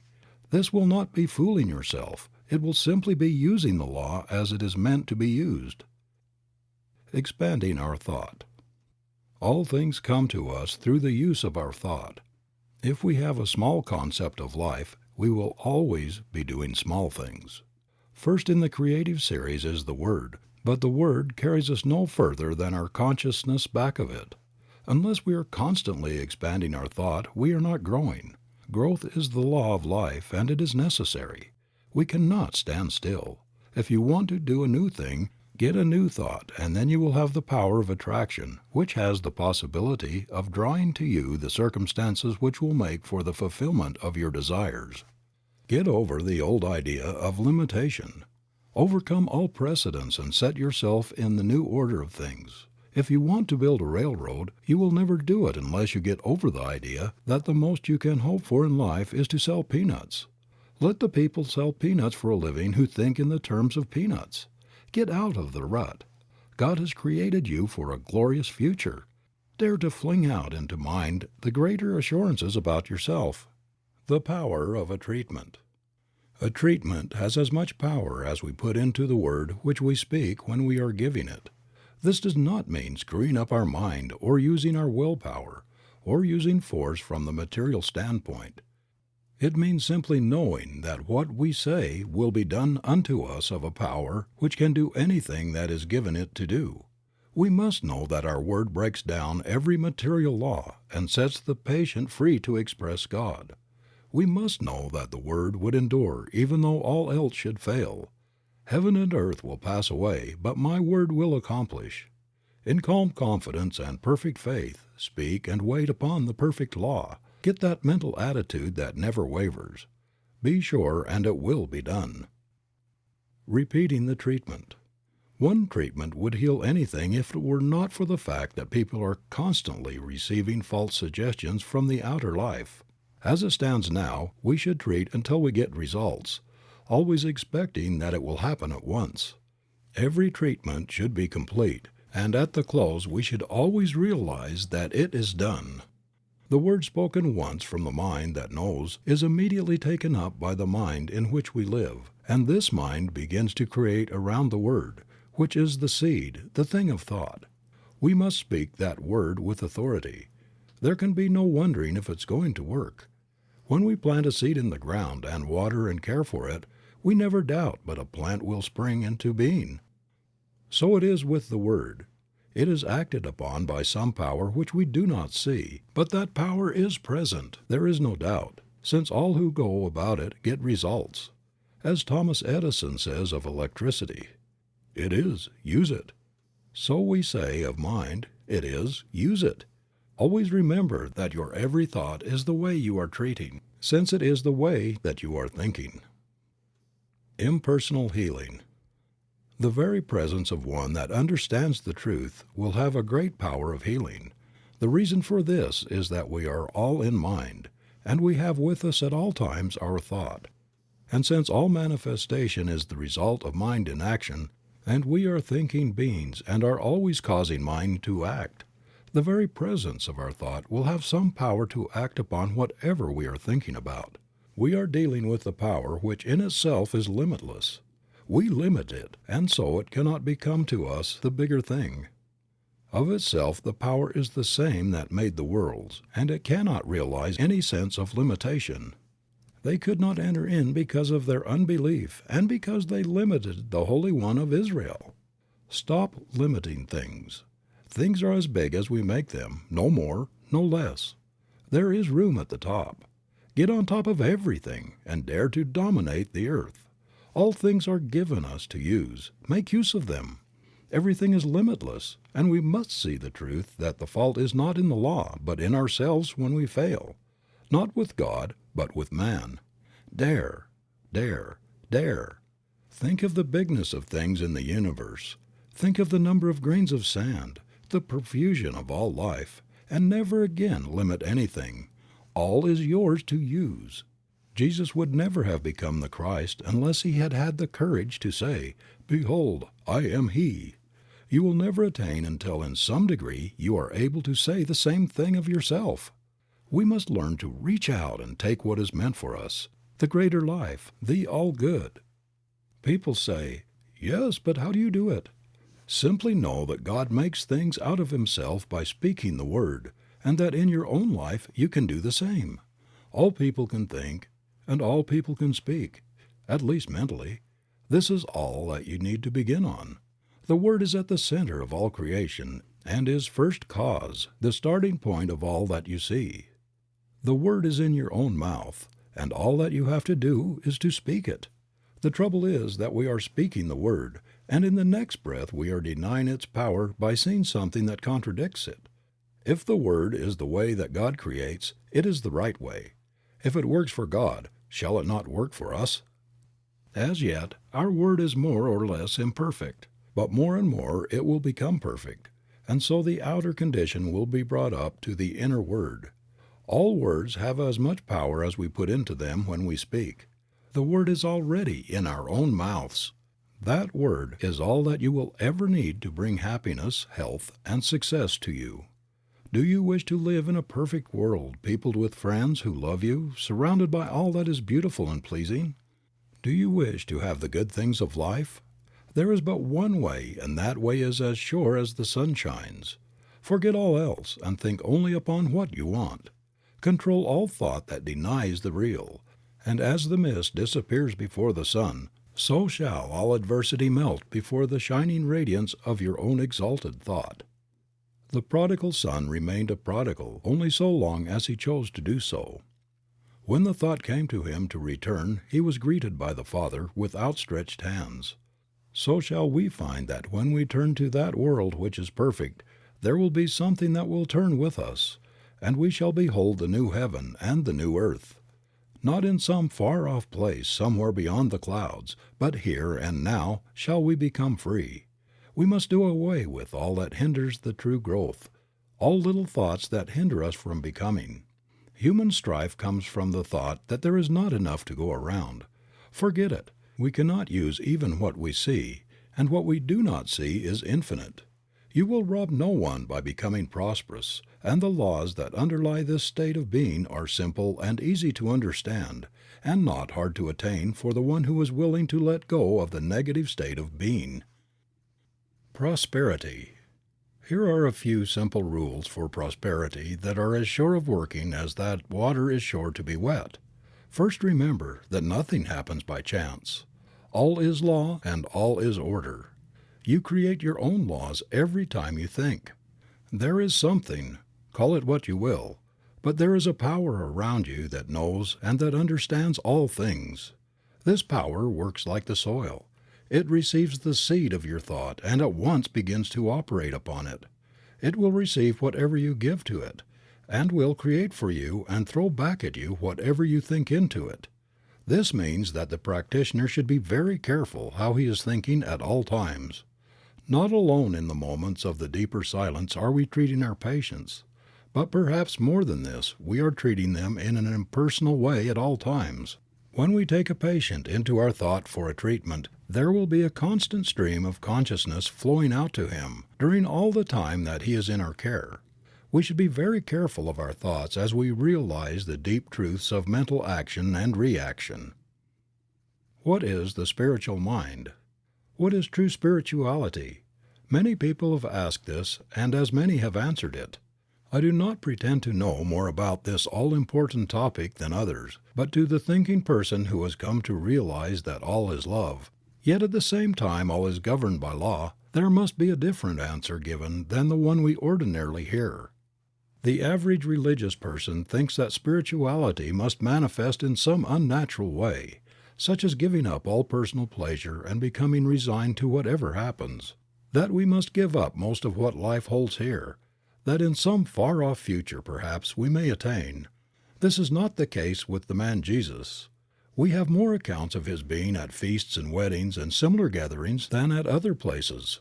His first miracle was performed at a wedding feast, and we must remember that here he even turned water into wine for the pleasure of the guests of the house. Perhaps we have made a mistake about what true spirituality means. Other people think we must live some kind of an excluded life in order to obtain. Perhaps this may be true of the weak ones, but what of the world? What of the busy street? Is it not to be saved also? Jesus spent much time with the common people as well as with the rich, and it is certain that he also spent much time alone with the Spirit. What is the Spirit anyway? We all answer, why, of course, it is God. Where is the Spirit? It is present at all times and in all places. True spirituality must simply mean coming to realize the presence of this Spirit. It must be coming to rely upon it more than anything else. The one, then, who is the most spiritual is simply the one who relies the most. That's all. No matter where he is, he must rely, he must trust, he must believe. We do not have to give up anything but negative thought and act. We do not want to do anything that contradicts the forward march of the unfoldment of the Spirit. So all that we think and do must be in line with that which is right. But who shall say what is and what is not right? Remember this forever. Only your own soul can say what is right and what is wrong. To thine own self be true, and it shall follow as the night the day. Thou canst not then be false to any man. Look to no one for guidance. This is the blind leading the blind. The Almighty has put the truth into your own soul. Look there and there alone for it. Many people seem to think that for a man to look spiritual, he must have no color in his face, have some kind of faraway truth. He must be peculiar either in looks or in the way he dresses. To one who knows the truth, both praise and blame sound alike, but from the human standpoint at least a person cannot help being amused at the way in which the world judges true spirituality. My idea of true spirituality is that a man should live a perfectly normal life, entering into and enjoying all in life that is clean and good. He should place himself absolutely under divine guidance. Other than this, he will seem just like other people, neither better nor worse. Get over all kinds of unnatural thought and remember that all is good. Neither criticize nor condemn people or things. You are spiritual insofar as you trust in the Spirit, at all times, in all places, under all conditions. In order to do this, you do not have to seclude yourself from the world. To do so is an open confession of your own weakness and lack. There are moments when it is best to be alone with the Power. From these moments we gather strength. To keep that strength to ourselves is pure selfishness. Walk, talk, live with the human race, hand in hand with all people and unified with all events. Live and love and learn. Be natural and normal. If you seek to enter some other way, it must be done over again, for no one lives or dies unto himself, but unto all people. The Church of God. The Church of God is not built with hands. It is eternal in the heavens. It is not lighted with candles. Its dome is heaven, and it is lighted by the stars of God's illumined thought. And each member in his separate star shall draw the thing as he sees it, for the God of things as they are. Here all people recognize the God within their own souls and ask for and see no other God. When you can look upon all creation as the perfect work of a perfect God, you will become a member of this church. I doubt very much if the Church Universal admits members from the Church Individual. When you can see in the saint and the sinner one and the same person, when you can realize that the one who kneels before the altar and the one who lies drunk in the street is the same one, when you can love the one as much as you do the other, no doubt you will be able to qualify. As it is now, we have too many preachers who do not understand, that have no purpose, too many prayers, too many creeds, too many teachers that have no message, too many churches, too many learned people, and too few thinkers. The kingdom of heaven cometh not by observation. It is the still small voice within the soul that speaks. The expanded thought will never wish to join or be joined to. Nothing human can contain it. It feels the limitation of form and ceremony and longs for the freedom of the Spirit, the great out of doors, the great God of everywhere. Alone in the desert, the forest, or by the restless ocean, looking up at the stars, man breathes forth these words, "With only my Maker and me." The path to prosperity. The healing of conditions is no different from other healing. All healing is the constructive use of a mental law, which the world is gradually beginning to understand something of. Again we must reiterate the principle of all life. We are surrounded by a thinking medium from which all things come. We think into it. It does the rest. Since we are thinking beings and cannot stop thinking, and since creative mind receives our thought and cannot stop creating, it must always be making something for us. What it will make depends absolutely and only upon what we are thinking, And what we will attract will depend entirely upon our holding thought to the complete exclusion of all that would contradict it. It is not enough that we should sit down and say, "I am one with infinite life." This must mean more than mere words. It must be felt. It must become an embodiment of a positive mental attitude. It is not claiming something to be true which is going to happen. It is not sending out an aspiration or a desire or a supplication or a prayer. It must be the embodiment of that which knows that now it is. This is more than holding a thought. Our ability to attract will depend upon the largeness of our thought as we feel that it flows out into a great universal creative power. We are dealing with the form in thought and not with the form in matter. We have learned that when we get the true form in thought and permeate it with the spirit of belief, we will see the thought made flesh without any further effort on our part. Thought can attract us only to that which we first mentally embody. We cannot attract to ourselves that which we are not. We can attract in the outer only that which we have first completely mentally embodied within, that which has become a part of our mental makeup, a part of our inner understanding. A man going into business will attract to himself that which he thinks about the most. If he is a barber, he will attract people who want to be shaved or have their hair cut. If he sells shoes, he will attract people who want to buy shoes. So it is with everything. We will not only do this, but we will also attract as much of anything as we mentally embody. This is apt to be overlooked in the study of metaphysics. It is not enough to say that we attract what we think. We become what we think. And what we become, we will attract. Do not become merely sentimental about this. Your life is governed by more than a sentiment. It is governed by law, something that cannot be broken, something that picks up every mental attitude and does something with it. This fundamental proposition of the law should then work out into our conditions. Always remember that it does just as we think. It does not argue. It simply does the thing as we think it. Now, how are we thinking? Never ask a patient how he is feeling. Ask, how are you thinking today? This is the only thing that matters. How are we thinking about life and our conditions? Are we receiving the race suggestion? Are we saying that there is not enough to go around? If we are saying this, it is our belief, and there is something that will see that it becomes a part of our expression. Most people, through ignorance of the higher laws of their being, are suffering from the thoughts imposed upon them from a negative and doubtful world. We who are claiming the use of the greater law must emancipate ourselves from all sense of limitation. We are not to be governed by the outer confusion, but by the inner realization. We are to judge life not from the way that things in the past have been done, but from the way that the Spirit does things. The way of the Spirit. Again, let us say that the Spirit creates by becoming the thing that it thinks. There is no other possible way in which it could work. Since it is all and there is no other, the thought of opposing forces never enters into its mental working. When we are judging from the outer, we are not working in line with the power that we should be using. We must come to see that there is only one power, and that we are touching it at all points. For there is not a power of poverty and a power of prosperity. There is the one becoming the many.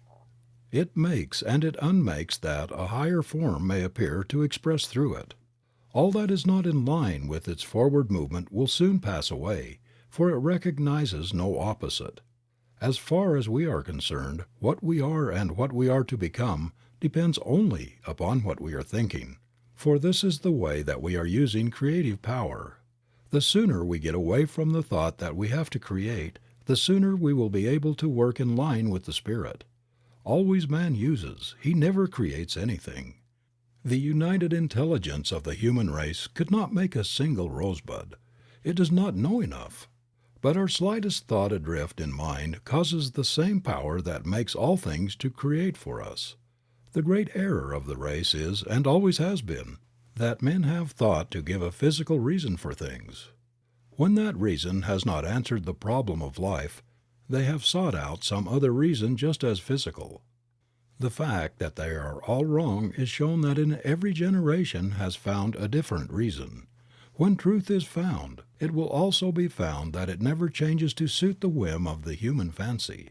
This is proven by the fact that whatever of the real truth the race has discovered has never been changed. The truth that was revealed to the prophets of old has never changed. It is the same today as it was thousands of years ago. Whoever touches truth, no matter in what generation, will always get the same answer. The great truth that was revealed from Moses to the time of Jesus is the same truth that is still revealed to all who will accept it.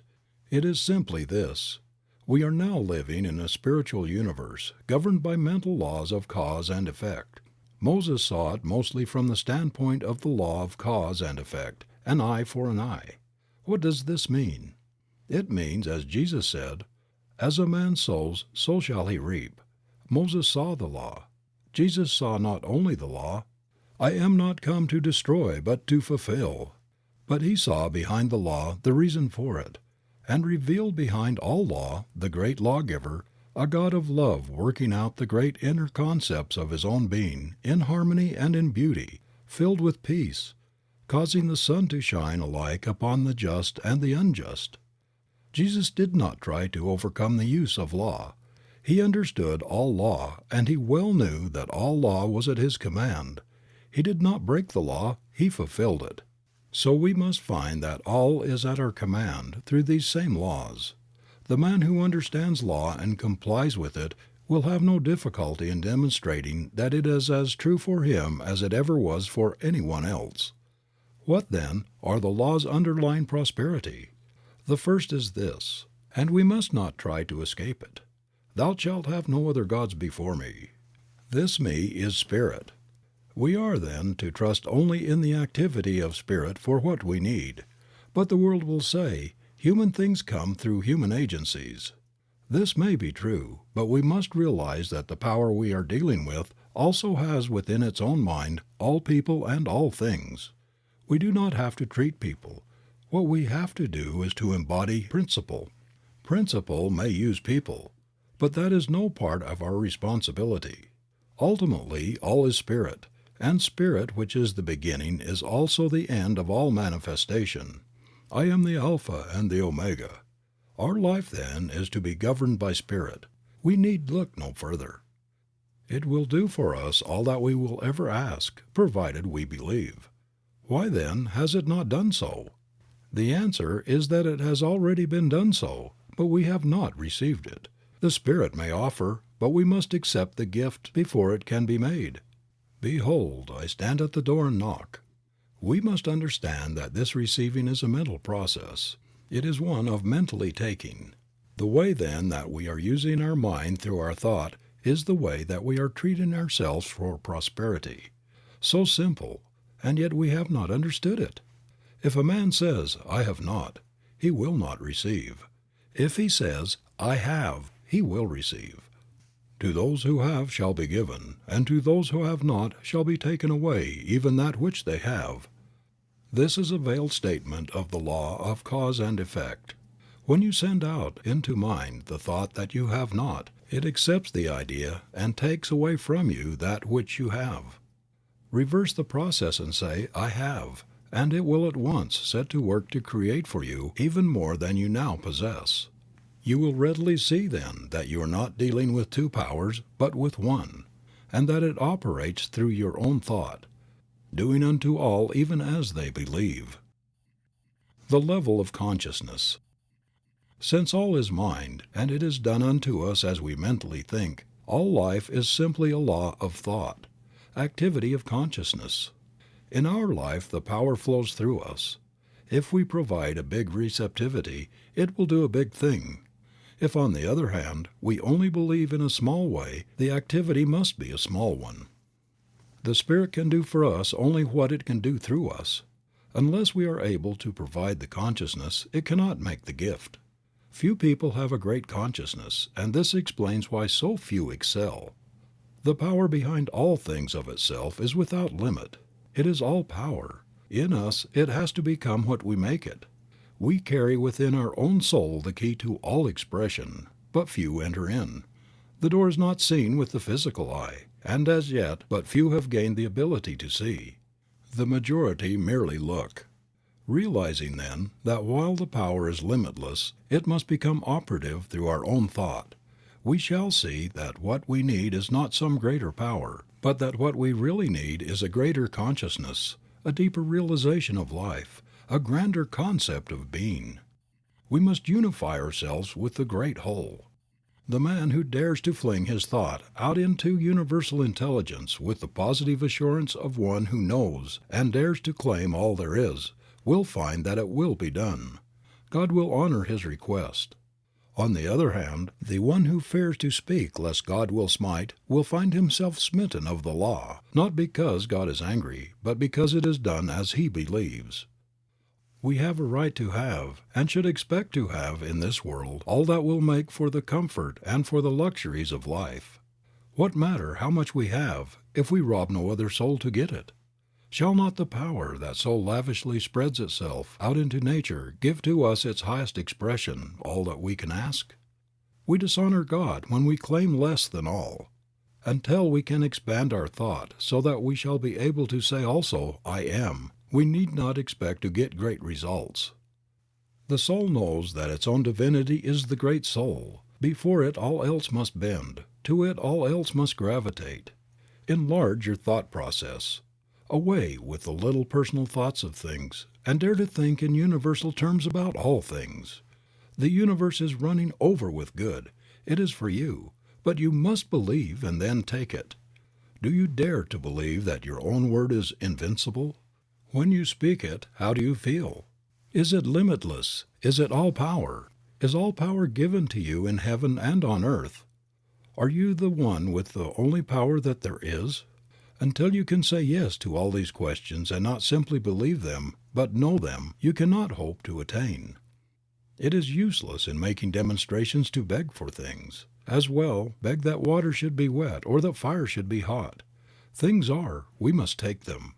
Your word has only the power that you put into it, no more and no less. We are all held accountable for every word that we speak, because all is the action and the reaction of mind. Man is his own heaven and his own hell. We start a new enterprise and wonder what the chances of success are. Have we realized that the outer is simply the inner manifested? When we go to a new place, we shall find there only what we have taken with us. If we have taken success, we will find success. If, on the other hand, we have taken failure, we will find failure. This is the law. None can avoid it. None need try. Every living soul is a law unto his own life. There is no law but my own soul shall set. Nothing can come upon the path of the soul but that thing that the soul attracts. Practice for prosperity. Prosperity is in our own hands to do with as we will, but we will never reach it until we learn to control our thought. We must see only what we want and never allow the other things to enter. If we wish activity, we must be active in our thought. We must see activity and speak it into everything that we do. The spoken word shall bring it to pass. We speak the word. It is brought to pass of the power that we speak it into. We can only speak the word that we understand. The activity will correspond to our inner concepts. If they are large, the results will be large. The thing to do is to unify ourselves with all the biggest ideas that we can compass, and realizing that our ideas govern our power of attraction, we should be constantly enlarging within ourselves. We must realize our at-one-ment with all power and know that our word will bring it to pass. We speak the word, it is brought to pass. As consciousness grows, it will manifest in enlarged opportunities and in a greater field of action. Most people think in the terms of universal powers. Feel that you are surrounded by all the power that there is when you speak, and never doubt but that what you will say will spring into being. We should speak right out into mind all that we desire, and believe that it will be done unto us. Never take the time to listen to those who doubt. We observe that their philosophy has done but little to save the world or themselves. Here again, let the dead bury the dead, and see to it that you maintain in your own thought what you want, letting go of all else. Think only what you want to happen, and never let yourself get mentally lazy and sluggish, taking on the suggestions of poverty and limitation. See yourself as being in the position that you desire, mentally dwell upon it, and then speak with perfect assurance that it is done, and then forget it and trust in the law. This will answer all needs. If you want to do this for someone else, all that you will need to do is to think of them and go through the same process of mind action. You will be sending out the truth for them, and mind being always active will not contradict what you have said. Remember that you cannot hope to get results unless you keep the one idea and do not mix your thoughts in your mind. It is all yours, but you must take it. The taking is always a mental process. It is believing absolutely. This is divine principle. Conclusion. Principle itself is simplicity, yet it is infinite. It is infinite mind and manifestation of mind. We live in a spiritual universe governed through thought, or the word which first becomes law. This law creates what we call matter. Jesus Christ discerned the truth about spiritual principles more than any other man who ever lived, and he proclaimed the eternal reign of law and understanding absolute, complete, perfect. He found that law to be operative through his own thought and the power of his own word. And when you and I shall cease looking outside ourselves to any person, and shall realize that whatever truth and whatever power we shall have must flow through us. When we begin to interpret our own natures, we shall begin to understand God and law and life, and not until then. We live and move and have our being in what we call an infinite mind, an infinite creative mind, also infinitely receptive, operative, omnipotent, and all-knowing. And we have learned that this mind presses against us on all sides, flows through us, and becomes operative through our thinking. The human race, ignorant of the laws of this mind, ignorant of the power of its own thought, has through its ignorance misused and abused the creative power of its thought, and brought upon itself the thing it feared. This is true because all thought is law, and all law is mind in action. And the word which you speak today is the law which shall govern your life tomorrow, as the word which you spoke, ignorantly or innocently, consciously or unconsciously yesterday, is absolutely governing your life today. As metaphysicians, then, we are not dealing with a material, nor denying a manifest universe, but we are claiming that the manifestation is the result of the inner activity of the mind. And if we wish for a definite manifestation, we must produce a definite inner activity. You and I then are not dealing with conditions, but with mental and spiritual law. We are dealing with the power of thought, the power of mind, and the more spiritual the thought, the higher the manifestation. The more our reliance on what we call God, the greater the power. It is the new education because it strips all the faults from the old belief and reveals the individual. It is the new age because as sure as God is, it will usher in and express the perfect life, the revelation of this truth, and our ability to use it. And it is your own fault when you know this and do not prove it. If knowing the infinite power flowing through you, you still remain sick and unhappy, miserable and poor, my friend, it is your own fault. Do not blame God, do not blame man, and do not say it's of the devil. It's your own fault. Every time you say, I am, you are recognizing the eternal infinite presence of omnipotent power within yourself, which is God operating through your thought. And that is why you bring upon yourself the thing you fear, and why you bring to yourself the thing you want. The day when 51% of your thinking is health, life, and power, that 51% will swallow up, erase, kill out the rest. The day you, as an individual, through 51% of your thought, pass beyond the perception of limitation, is the day that you will draw out of the universe everything you desire. Poverty will desert you, and you will be emancipated forever. The day that your thought is 51% happiness is the day that misery shall depart and never return. Is it not then worth your time and your effort, and should it not be the greatest purpose in the life of any awakened soul so to depict this principle as to emancipate himself? The way can be shown, but each individual must himself walk the way. We are so bound by suggestion and hypnotized by false belief, so entangled by the chaotic thinking of the world, thinking which is based upon the principle of a dual mind, that we become confused and are not ourselves. Wake up! Your word is all powerful. Your consciousness is one with omnipotence.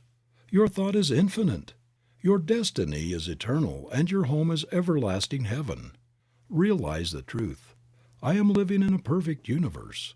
It always was perfect and always will be perfect. There never was a mistake made. There are no mistakes being made, and there never will be. I live in the great and eternal universe of perfection from cause to effect, from beginning to end, and the world is all right, and I know it.